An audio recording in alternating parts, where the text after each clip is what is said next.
Okay, well. All right. So, History of Britannia. Let's go. okay. So my first question is how is Britannia, like the government set up for Britannia, like how is it set up? Like, did it change over history, kind of like Fardonia, TFOA? Like, Yeah. for example, their government changed 4 different times. Yeah. And Rome's changed like twice. Kingdom and then an empire. So like, what did Britannia do in the beginning and throughout? In the beginning, it was an absolute monarchy. Mm-hmm. But then over time, as just things changed, I got like slightly more people in my army, you know, and I just was able to kind of like get more opinions, and outside it became a constitutional monarchy. Okay. So like, and I was the king or the monarch just because I founded it, right. And also since I was since it was such a small country, I would even call it a micronation.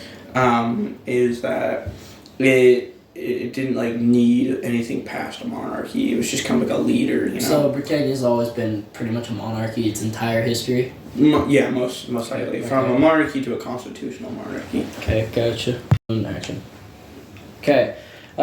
Next question. The military organization of Britannia. So like, how is it set up, and how did it change over history? So I guess we'll just start from the beginning. How was it originally set up? So how was the military made? Yeah, like set up, I guess. We could go with made, a little bit of history there. Yeah, well, let's see. Well, first it was just kind of made as, it was kind of like, let's see. Okay, it was made as the military was just kind of made as a one-man army, myself. And I just kind of had like a few weapons that I made and carved just kind of as a side hobby for something fun. But then I realized like, hey, I can actually put these things to like use, and I can actually use them in the field of battle, you know? Yeah. And so I decided like, hey, let's try to recruit people, try to get them onto my team. And it's really hard to recruit people because in this side of the neighborhood, like there's hardly any teenagers, people, or like stuff that... So finding citizens. Yeah, exactly. You know, all the citizens were like over in Hiram Henry's side of the neighborhood. They were all taken up, and then like Irish for TFOA. Yeah, that whole area, you know, and so. But like my little very small secluded area of the neighborhood, which is a win and a loss. It's a win because you're kind of secluded. You're secluded and you don't have such a overbearing thing of attack. But it's also kind of a loss because you're always going to be a small micronation. Gotcha. So you kind of just you the scraps of what's left, kind of. Yeah, pretty much. And so my military was just kind of, at first it was based off of just me. Then as I recruited people, what I would do is I was thinking like, look, no matter how hard I try, I'm not going to get like a really big army because that's like, they've all been taken up, you know, all my other friends have been a part of my army. You know? How would it have been set up? Let's just hypothetically say... Oh, no, I had a system, you know. Okay. Okay, then let's talk about the system. Like, how was the system set up? It was, so it was kind of like, it was really like kind of squads. Like, we were thinking like kind of like fast guerrilla tactics. Like, others, they had like lines and formations. And I figured out, like, at first I would start off with a line and a formation. You know, a 5-person squad. Can you describe this line? So it was kind of like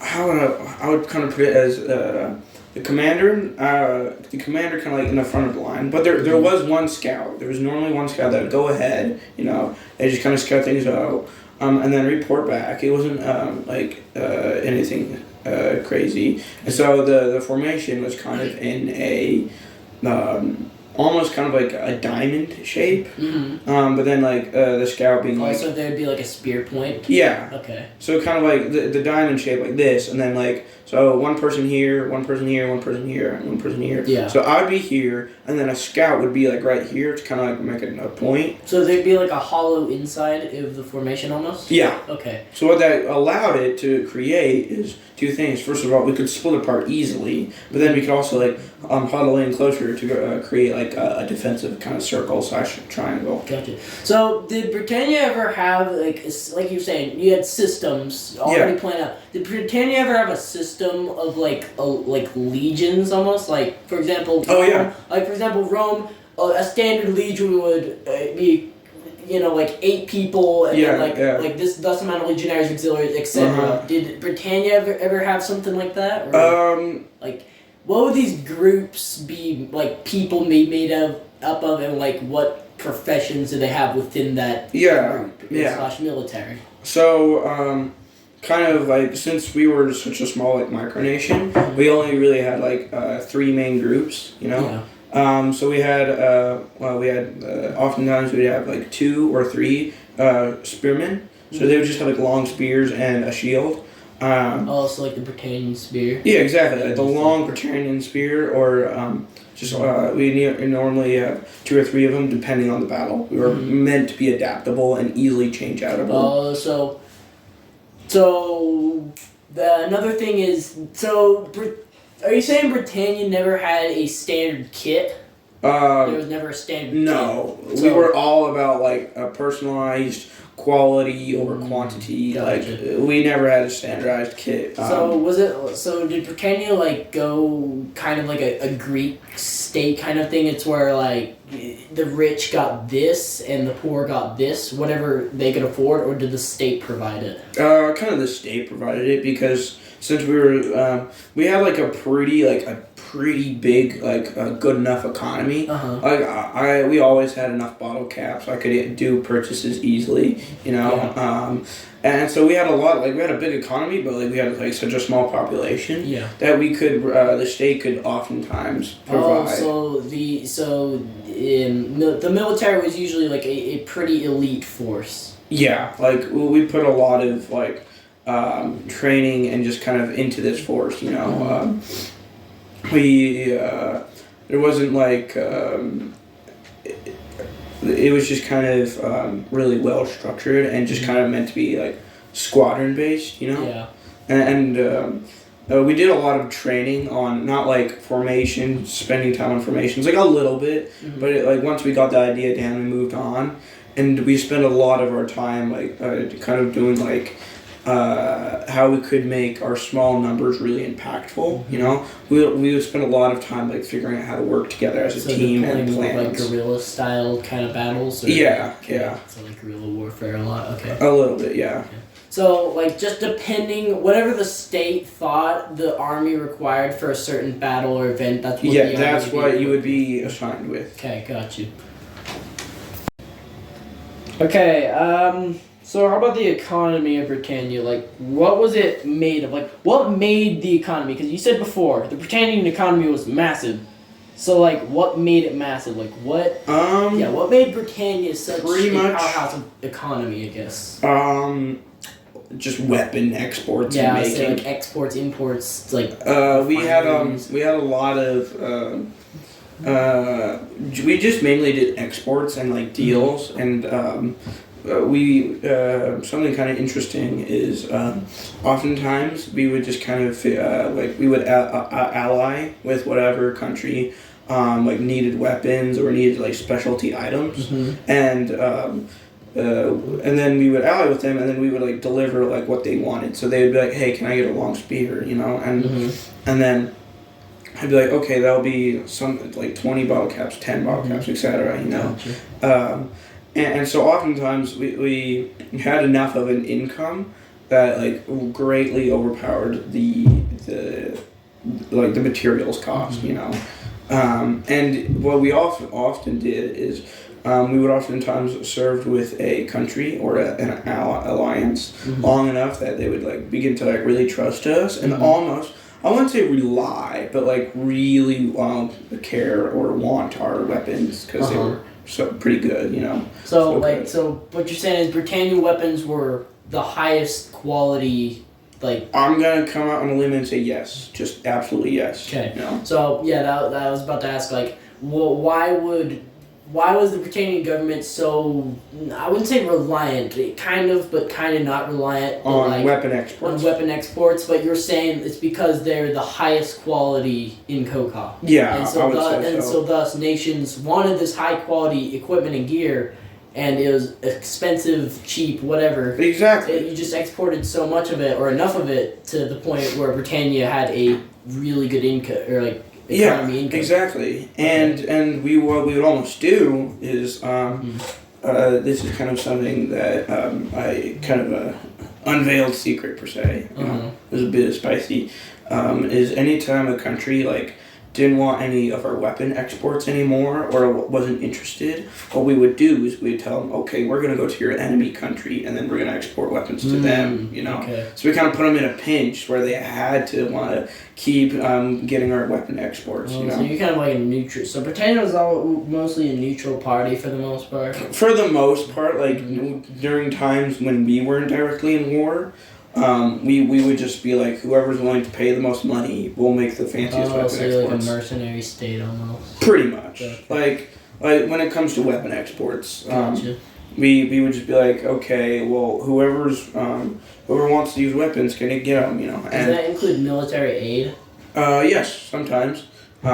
Because, you know, an economy is an economy, you know, you got to grow it. And also, we could oftentimes figure out if we allied or give military aid to countries, we can make deals with them, and we could kind of become, even though we're a micronation, we kind of became like a power, you know? Yeah. You're not like a big superpower, but definitely like a notable player in the game. Power. Exactly, you know? And so, we would oftentimes like ally or like really like just like really have a good like country to country alliance where countries would want to support us and then they could rely on us. And since we had a unique position kind of in the middle of all of it, sorta, it was like it was kind of like a really strategic area and base of operations. And so countries oftentimes wanted to kind of be friends, you know. Yeah. So was the Britannian economy solely based off of weapon exports, or was there other materials like wood? We had other than mercenary services and weapon exports, was there anything else that contributed to the Britannian economy? Yes. Britannia made a deal with Rome and a land outpost kind of area. Oh, so you sold land as well. Yeah. So since we're a micronation, we were given a lot of territory, you know, and so but we weren't like really sure if we could defend it all. So what we did is we're like, hey, Rome, we got a plot of land. It's open. It's nice. And we were wondering, like, would you like to get some of it so you could set out an outpost? And we were like good enough allies with Rome that we could realistically really trust them. And even then, like their outpost was small enough that we could always keep an eye on it, even if things break out, you know. Even if war between Rome and Britannia did happen while this outpost was in Britannia's territory, we could take it over relatively quickly, and then we would have the buildings and settlement kind of to ourselves, you know. Gotcha. So when you say micronation, do you mean like territory? Because you said before you sold land to Rome, and according to you, it was a bit of land. And you said yourself you sold a lot of land to nations.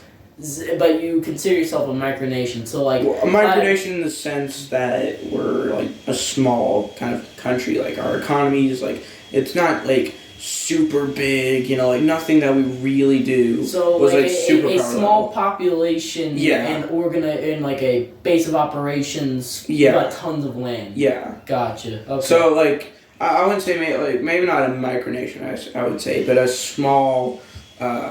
population. Yeah, less densely populated. Yes. Yeah. Gotcha. Okay. All right. So we talked a lot about like the military organization, economy, and government stuff like that. So, how about the history of Britain? Let's go into the history. So how was Britannia founded? I guess. Well, the story behind how it was founded. Well, it was founded just kind of by. Honestly, like open land. There was unclaimed land. Do you know when it was founded exactly? I think, let's see. If I go back. Like, can you name an event? like a large event of which it about when Britannia was founded? Because according to Rome, that would be the War of Threats. That's when every nation, so no physical conflict was happening. Yeah. Everyone was threatening each other with war, and that's when Ireland was a thing. China. Exactly. Is that about when it was founded? Or I would say so. We kind of founded like, hey, everyone's making threats, and kind of as like just we were like literally before nothing but simple settlers. Like we just kind of came into this land and it was like, oh, this is open new land. But then we were kind of like, hey, like we have a lot of craftsmanship in this land. And there's a lot of threats going around. Let's make ourselves a country and then do weapon exports. That was kind of how we founded ourselves, is how can we make money in this, how can we be a part of this world, Gotcha. And so I would say that the history started off with just kind of open land to every other country's making threats. Let's see how we can give weapons because everyone's preparing for war. Good. And so how can we create an economy, and then how can we create a country out of it? Okay, gotcha. And so, yeah, that's the beginning.